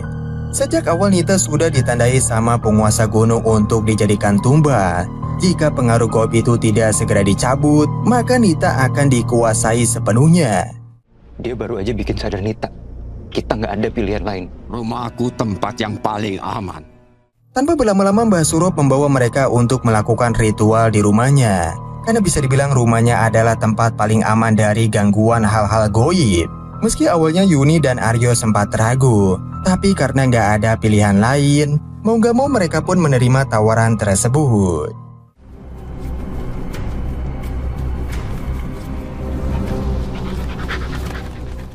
Setibanya di rumah Mbah Surop, Aryo melihat ada sebuah dupa yang terus menyala, yang mana fungsinya untuk melindungi rumah tersebut agar keberadaan mereka tidak tercium oleh penduduk Dusun Mayit. Tak lama kemudian Mbah Surop memperkenalkan anaknya yang bernama Amari, di mana dia sedang sakit dan sengaja dikurung di dalam keranda kayu ini. Dari situlah Amari terus-terusan meminta air, namun Mbah Surop dengan tegas melarangnya atau sesuatu yang tidak diinginkan akan terjadi.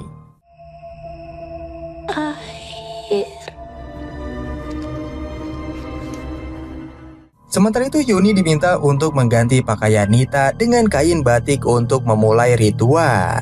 Saat Mbah Surop mulai membacakan mantra-mantra menggunakan bahasa Jawa, di momen itulah sosok penguasa gunung kembali merasuki tubuh Nita dan mengatakan jika raga wanita ini sudah menjadi miliknya. Kon tak tetik ngon-ngonku.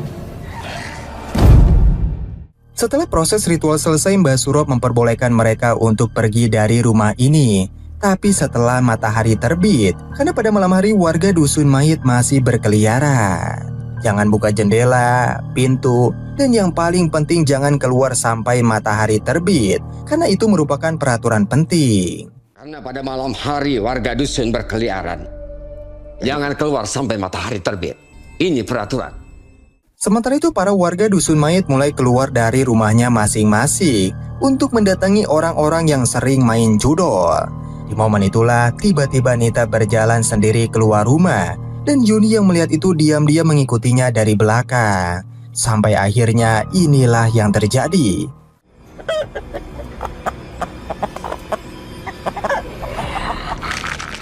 Sontak Yuni pun membangunkan Mbah Surop untuk memberitahu jika sosok itu masih ada di dalam tubuh temannya. Dari situlah Mbah Surop akan mencari Nita yang menghilang, sementara mereka bertiga diminta agar jangan sekali-kali keluar dari rumah ini. Dalam pencarian itulah Mbah Surop mendengar sesuatu dari arah semak-semak, yang mana ternyata itu adalah Nita. Dari sinilah tiba-tiba sosok mengerikan lainnya muncul, menarik tubuh Nita dan Mbah Surop dari belakang secara bersamaan.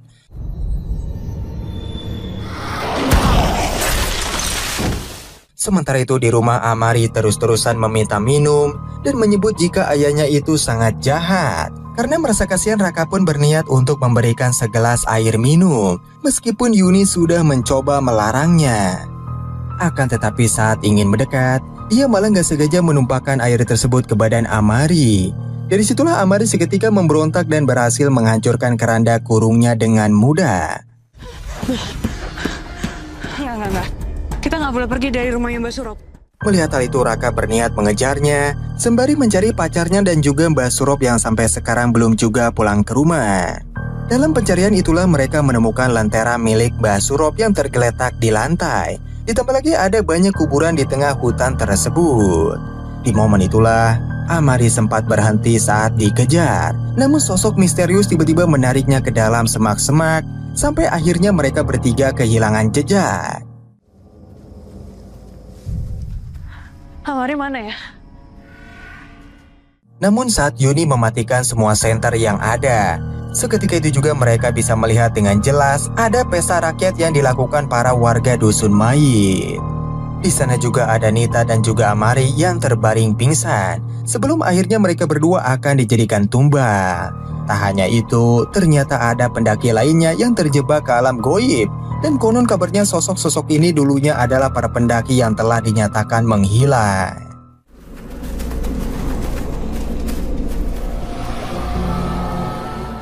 Tak lama kemudian seorang pria bernama Edwin berusaha melarikan diri. Tapi ujung-ujungnya malah tertangkap lagi. Sampai akhirnya inilah yang terjadi.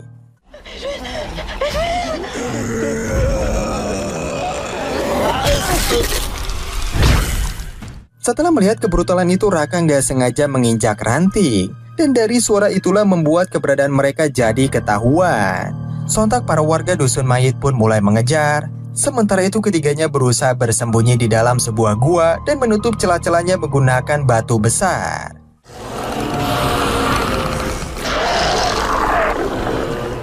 Secara tiba-tiba gua tersebut berhasil diterobos masuk dengan mudah dan sosok itu terus berjalan ke arah mereka layaknya zombie.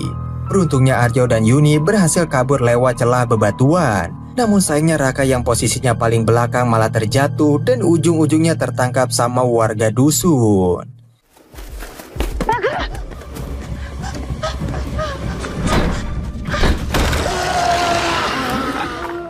Di dalam rumah Mbah Surop, Yuni baru sadar jika dupanya telah mati. Artinya mereka bisa masuk kapan aja. Tanpa berlama-lama Yuni dan Aryo mencari dupa tersebut ke segala tempat. Sampai di titik di mana para warga dusun mayit mulai masuk ke dalam rumah. Sehingga keributan di antara mereka pun terjadi.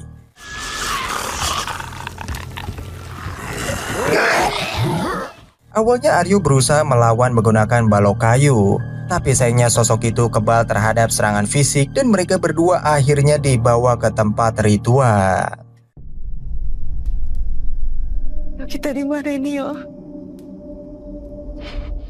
Begitu sadar dari pingsannya, Aryo dan Yuni sudah dikurung di dalam sangkar. Sementara di sangkar lainnya ada Mbah Yono dan Raka. Di momen inilah kita baru tahu jika selama ini Mbah Surop ini merupakan bagian dari warga Dusun Mayit, orang-orang yang terpilih untuk jadi calon tumbal. Kalau kuat dia bisa menolak, tapi kalau lemah akan langsung ditetapkan jadi tumbalnya. Sudah hampir 10 tahun Mbah Surop terjebak di desa ini dan hampir lupa sisi kemanusiaannya. Sampai 1 tahun yang lalu ia melihat anaknya sendiri telah tertangkap dan akan dijadikan tumbal yang ke-20. Itulah alasan kenapa dia menyembunyikan Amari secara diam-diam sambil berpura-pura jadi warga dusun yang setia. Kita bakal selamat, kita bakal pulang. Setelah mendengar cerita itu, Yuni mulai merasa putus asa. Takut jika mereka semua akan mati di tempat ini. Akan tetapi Aryo berusaha menguatkan bahwa mereka semua akan pulang ke rumah dengan selamat. Secara tiba-tiba suara gamelan mulai berbunyi, menandakan jika ritual puncak akan segera dimulai.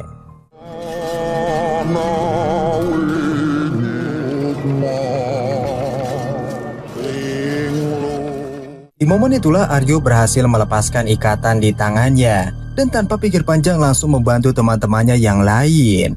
Dari situlah mereka pun berdiskusi gimana caranya menyelamatkan Nita dan Amari dari ritual ini. Satu-satunya rencana adalah Aryo akan memancing warga desa agar mengejarnya, sehingga yang lain bisa menyelamatkan Nita dan Amari, lalu setelah itu berlindung di rumah Mbah Surop sampai matahari terbit.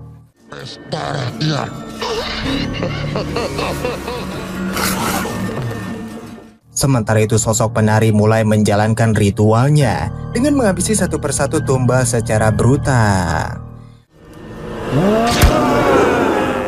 Ini sekarang waktunya. Dibuka karungnya dulu. Namun di tengah rencana itu Raka tiba-tiba berubah pikiran. Bukannya membiarkan Aryo yang menjadi umpan, tapi dia memilih mengorbankan dirinya sendiri agar teman-temannya bisa selamat. Awalnya Aryo sempat marah dan meminta temannya itu untuk kembali sesuai rencana. Akan tetapi Raka sudah membulatkan tekad. Sampai akhirnya dia pun keluar dari tempat persembunyian dan memancing para warga dusun untuk mengejarnya.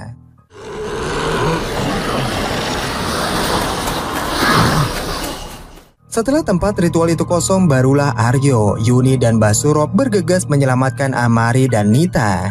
Namun dalam pelarian itu, Aryo sempat mengambil jalan yang salah sehingga berpapasan dengan warga Dusun Mayit yang berada di semak-semak. Tapi beruntungnya dia masih bisa menyelamatkan diri dan menyusul yang lainnya. Penguasa gunung masih bisa mempengaruhinya. Ayo cepet yuk. Sementara itu Raka yang berusaha melarikan diri sayangnya malah tertangkap dan nyawanya dihabisi tanpa ampun.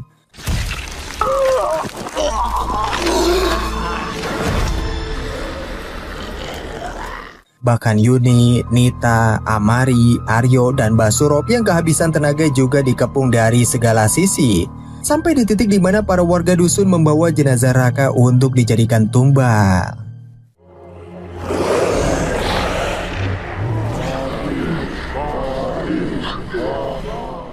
Di momen itulah sosok penguasa gunung muncul, membuat seluruh warga Dusun Mayit berlutut menyembahnya. Yang mana penguasa itu ingin menjadikan Amari sebagai tumbal yang terakhir atau yang ke-21. Akan tetapi Mbah Surop memohon agar jangan mengambil nyawa anaknya. Dia bahkan lebih memilih untuk mengorbankan dirinya sendiri. Dari situlah Mbah Surop pun menitipkan Amari kepada Aryo dan yang lainnya. Karena yang mereka mau itu cuma satu orang. Artinya Yuni, Aryo, Amari, dan Nita bisa pergi dari tempat ini dengan selamat. Bapak sayang kamu, nak. Bawa Nita dan Amari pergi dari sini. Cepat. Tak lama kemudian sosok penguasa gunung dan para warga Dusun Mayit akhirnya menghilang secara perlahan, di mana mereka kembali melanjutkan acara pesta rakyat dan sosok penari itu langsung menghabisi pria tua tersebut. Sementara itu Aryo masih kebingungan gimana caranya mereka bisa turun dari gunung ini. Satu-satunya cara adalah Yuni harus menggunakan kemampuannya dan harus menerima dirinya sendiri sebagai anak seorang paranormal.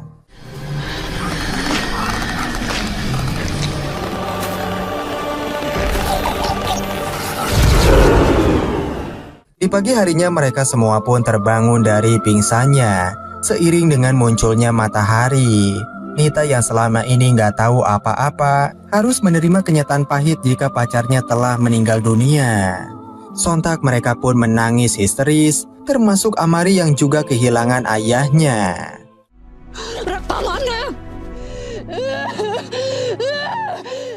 Tak lama kemudian tim SAR akhirnya berhasil menemukan mereka di TKP. Bahkan saat berada di base camp pun, orang-orang sudah ramai berkumpul. Begitu tahu ada yang menghilang lagi dari Gunung Wulirang ini. Di momen inilah ayah Aryo yang khawatir langsung memeluk anaknya. Begitu juga dengan Yuni yang selama ini membenci ibunya. Itulah dia teman-teman akhir dari cerita. Terima kasih sudah menonton video ini sampai akhir. Jangan lupa di like, komen, dan subscribe agar kalian gak ketinggalan kisah-kisah menarik lainnya. Bye-bye. Kalian ada di antara wilayah manusia dan wilayah goib. Tempat ini dinamakan Dusun Mayit. Sukma ing dhuwur tanah pekuburan ngerayake pesta rakyat.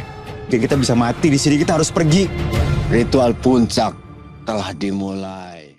Di awal film, kita diperlihatkan seorang mahasiswa bernama Aryo yang saat itu sedang sibuk mengerjakan ujian akhir semesternya. Tak lama kemudian dia pun bertemu dengan teman dekatnya yang bernama Raka, karena ternyata mereka berdua sudah merencanakan akan naik gunung lagi begitu ujian ini selesai.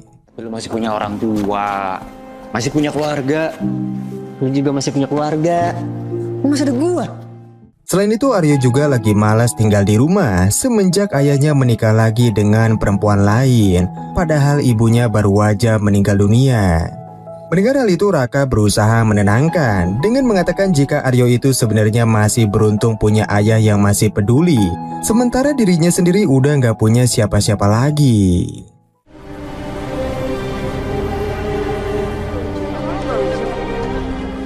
Tak lama kemudian Raka pun mendatangi pacarnya yang bernama Nita dan ingin mengajaknya untuk ikut mendaki gunung. Awalnya Aryo sempat melarangnya karena Gunung Wulirang jalurnya lumayan susah untuk seorang pemula dan menyarankan agar Nita menggunakan waktu liburannya untuk belajar bahasa Jawa. Tapi meski begitu dia masih aja keras kepala sampai akhirnya mereka ingin mengajak satu orang lagi yang bernama Yuni. Gue mau ngajak Yuni kok. Kita kan bisa lewat jalur yang lebih gampang.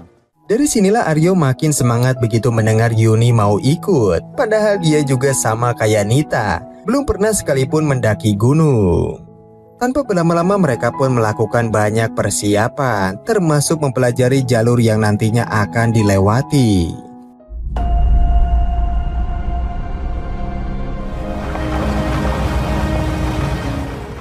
Singkat cerita, 4 sekawan itu akhirnya berangkat. Di tengah perjalanan tiba-tiba Ibu Yuni menghubungi. Tapi entah kenapa dia malah menolak panggilan tersebut. Bahkan Aryo yang melihat itu memilih untuk diam, mengingat hubungannya sama persis dengan ayahnya. Setibanya di base camp, para petugas meminta mereka untuk mengisi data pribadi dan nomor HP yang bisa dihubungi. Dia juga mengingatkan agar jangan sampai keluar dari jalur, apalagi buru-buru saat mendaki. Karena kebanyakan orang menghilang atau jatuh pasti mereka terlalu ingin cepat sampai ke puncak. Respect aja. Jangan ngeremehin alam. Nunggu gunung. Maksudnya gimana sih? Setelah mendengar saran itu, sikap Nita terlihat gak peduli. Sampai akhirnya seorang pria misterius tiba-tiba muncul dari belakang untuk memperingatkan mereka agar jangan sombong dan hormatilah para penunggu gunung.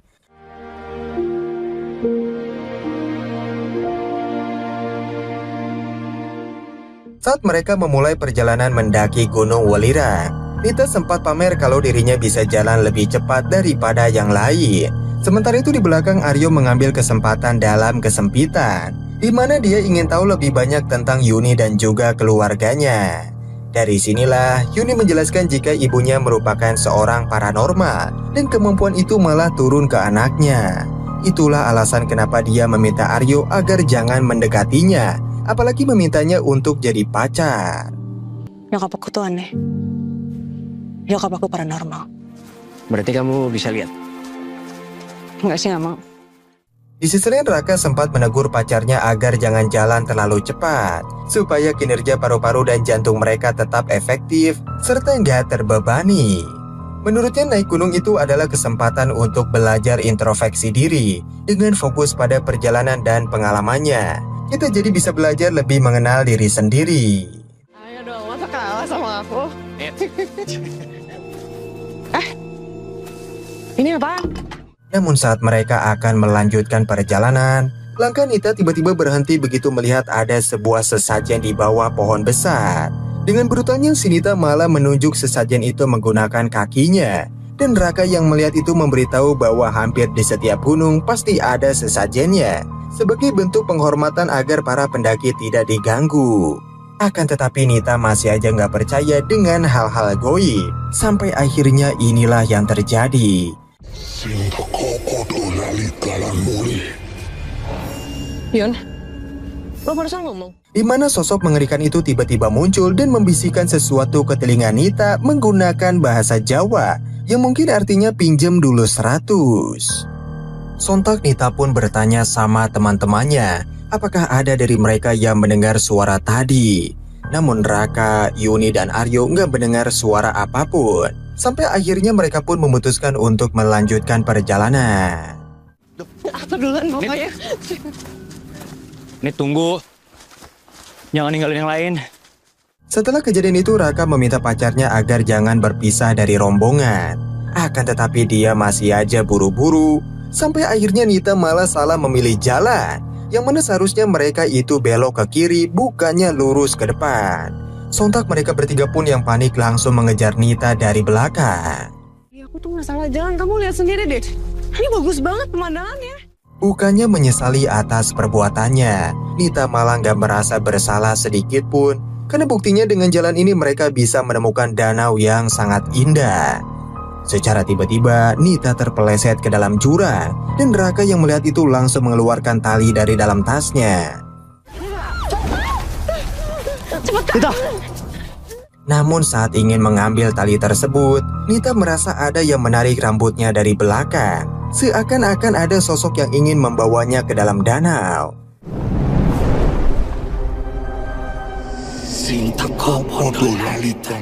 Di tengah kepanikan itu mereka bertiga memutuskan untuk turun ke bawah. Setelah sekian lama mencari, akhirnya Yuni berhasil menemukan Nita yang lagi duduk di pinggir danau. Akan tetapi dia merasa ada yang aneh begitu melihat tatapannya yang kosong. Bahkan saat ditanya pun Nita hanya terdiam. Dan Raka mengira jika pacarnya masih dalam keadaan syok atau mungkin terkena hipotermia. Dia masih syok. Bisa jadi hipotermia. Yuk, bantu yuk. Dari sinilah berbagai kejadian horor mulai terjadi. Di mana di dalam tenda sikap Nita semakin aneh. Sampai akhirnya sosok itu mulai merasuki tubuhnya.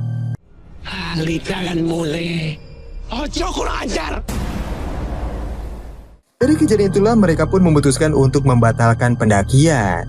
Namun saat dalam perjalanan turun, Yuni merasa ada yang janggal. Seolah-olah mereka dibuat kembali lagi ke tempat yang sama. Akan tetapi Raka dan Aryo meminta Yuni untuk terus berjalan ke depan tanpa memikirkan hal-hal yang aneh. Apalagi saat ini Nita kondisinya sedang membutuhkan pertolongan.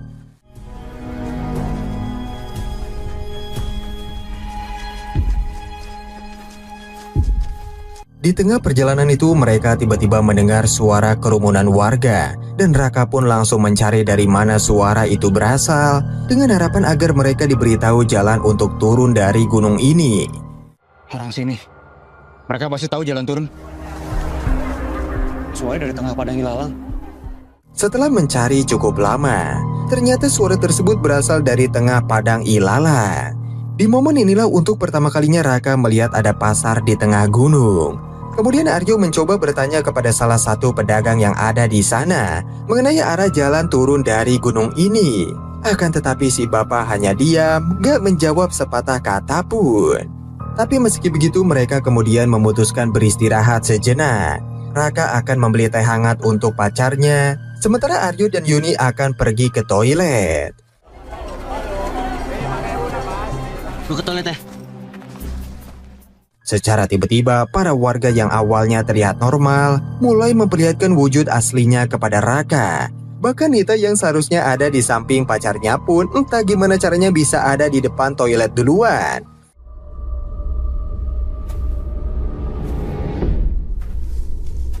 Emang ada jalan lain ke toilet? Di momen inilah Aryo tiba-tiba mendengar suara gerasak-gerusuk dari sebelah. Karena penasaran dia pun mengintip melalui celah-celah yang ada di papan dan melihat dengan jelas ada seorang penari ronggeng dengan wajah yang sangat mengerikan. Sontak Aryo yang ketakutan langsung keluar dan memberitahu Yuni soal penampakan tadi. Akan tetapi saat dibuka mereka tidak menemukan siapapun dari bilik tersebut. Padahal seharusnya ada Nita di dalam sana.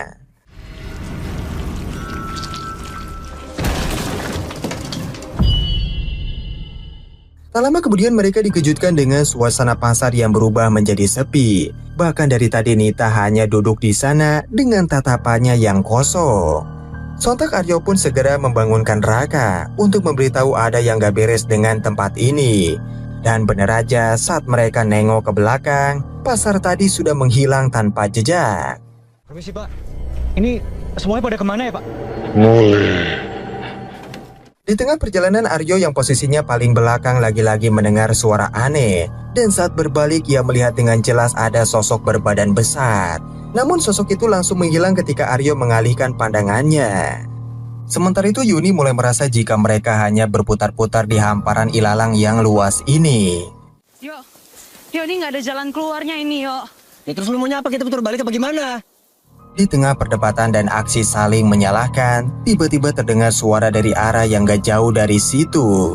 Sontak mereka pun menghampiri sumber suara tersebut dan melihat ada sebuah pagelaran wayang lengkap dengan dalang serta para sindennya. Tapi mereka mulai sadar kalau semua orang yang ada di sana itu bukanlah manusia, melainkan sosok goib. Ayo kita cabut. Ayo. Dalam keadaan penuh lelah, malam harinya mereka memutuskan untuk istirahat sejenak. Namun tiba-tiba muncul 8 ekor anjing bermata merah milik seorang pria tua bernama Mbah Surop. Dia pun bertanya apa yang mereka lakukan di tempat ini.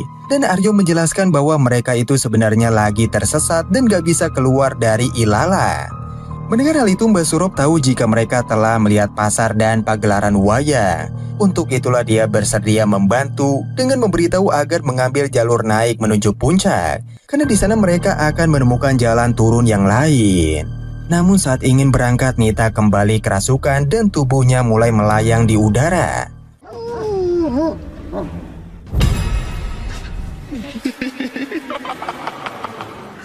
Melihat hal itu Mbah Surop langsung membantu agar wanita ini terlepas dari pengaruh goib tersebut. Pengaruh penguasa gunung. Sudah ditandai oleh penguasa gunung untuk dijadikan calon tumbal. Akan tetapi dia memperingatkan meski Nita sudah tenang, pengaruh penguasa gunung masih sangat kuat di dalam tubuhnya.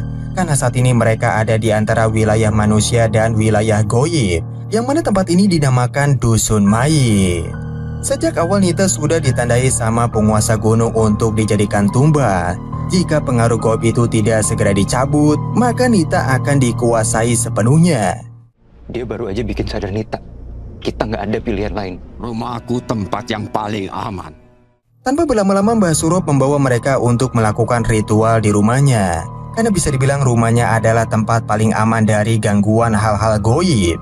Meski awalnya Yuni dan Aryo sempat ragu, tapi karena nggak ada pilihan lain, mau nggak mau mereka pun menerima tawaran tersebut.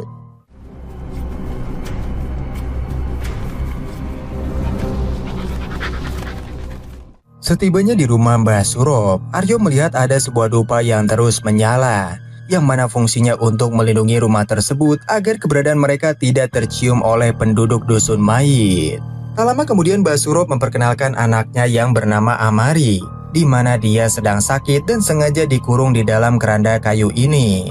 Dari situlah Amari terus-terusan meminta air, namun Mbah Surop dengan tegas melarangnya atau sesuatu yang tidak diinginkan akan terjadi.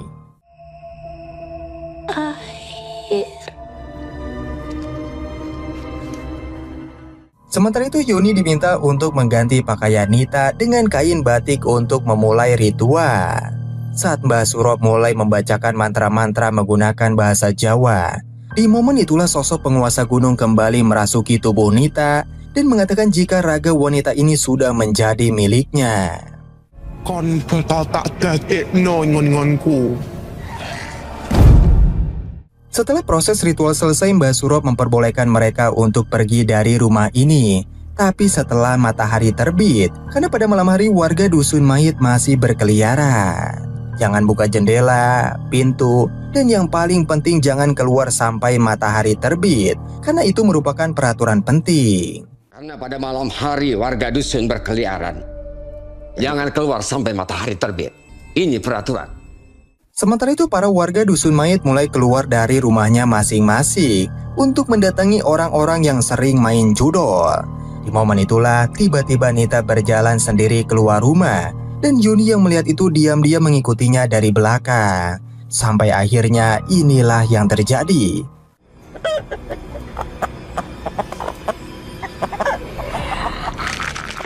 Sontak Yuni pun membangunkan Mbah Surop untuk memberitahu jika sosok itu masih ada di dalam tubuh temannya. Dari situlah Mbah Surop akan mencari Nita yang menghilang, sementara mereka bertiga diminta agar jangan sekali-kali keluar dari rumah ini. Dalam pencarian itulah Mbah Surop mendengar sesuatu dari arah semak-semak, yang mana ternyata itu adalah Nita. Dari sinilah tiba-tiba sosok mengerikan lainnya muncul, menarik tubuh Nita dan Mbah Surop dari belakang secara bersamaan.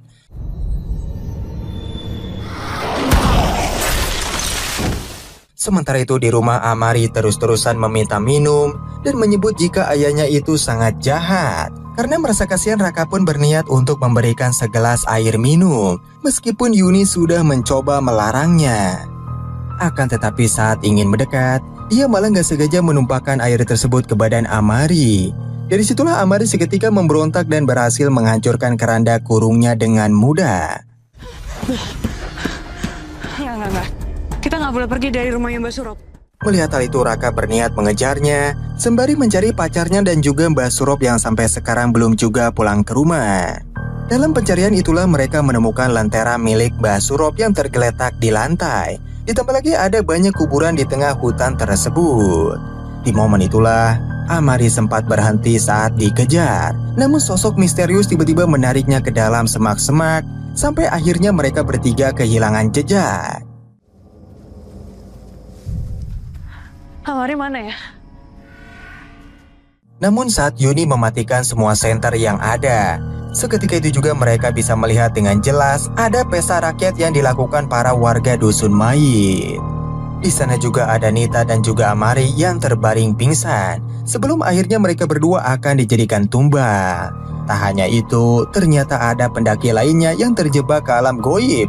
Dan konon kabarnya sosok-sosok ini dulunya adalah para pendaki yang telah dinyatakan menghilang.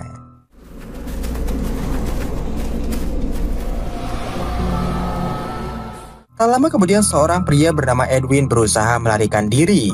Tapi ujung-ujungnya malah tertangkap lagi. Sampai akhirnya inilah yang terjadi.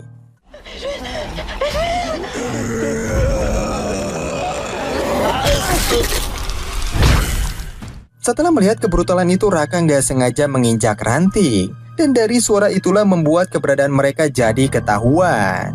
Sontak para warga dusun mayit pun mulai mengejar. Sementara itu ketiganya berusaha bersembunyi di dalam sebuah gua dan menutup celah-celahnya menggunakan batu besar.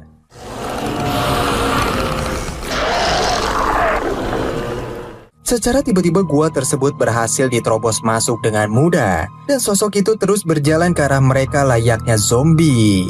Beruntungnya Aryo dan Yuni berhasil kabur lewat celah bebatuan. Namun sayangnya Raka yang posisinya paling belakang malah terjatuh dan ujung-ujungnya tertangkap sama warga dusun.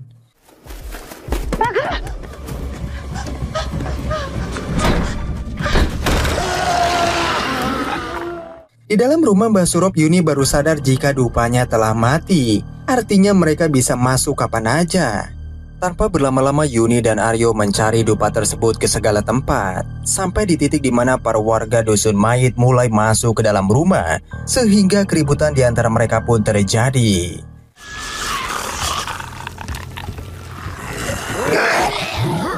Awalnya Aryo berusaha melawan menggunakan balok kayu. Tapi sayangnya sosok itu kebal terhadap serangan fisik dan mereka berdua akhirnya dibawa ke tempat ritual. Kita di mana ini, yo? Begitu sadar dari pingsannya, Aryo dan Yuni sudah dikurung di dalam sangkar. Sementara di sangkar lainnya ada Mbah Yono dan Raka. Di momen inilah kita baru tahu jika selama ini Mbah Surop ini merupakan bagian dari warga Dusun Mayit. Orang-orang yang terpilih untuk jadi calon tumbal.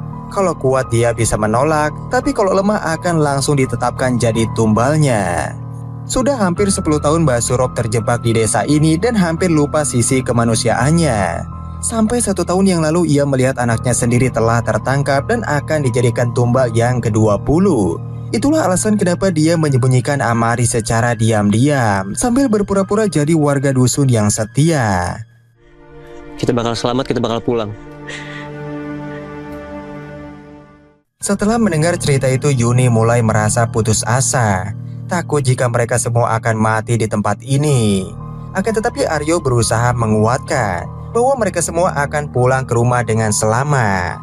Secara tiba-tiba suara gamelan mulai berbunyi, menandakan jika ritual puncak akan segera dimulai.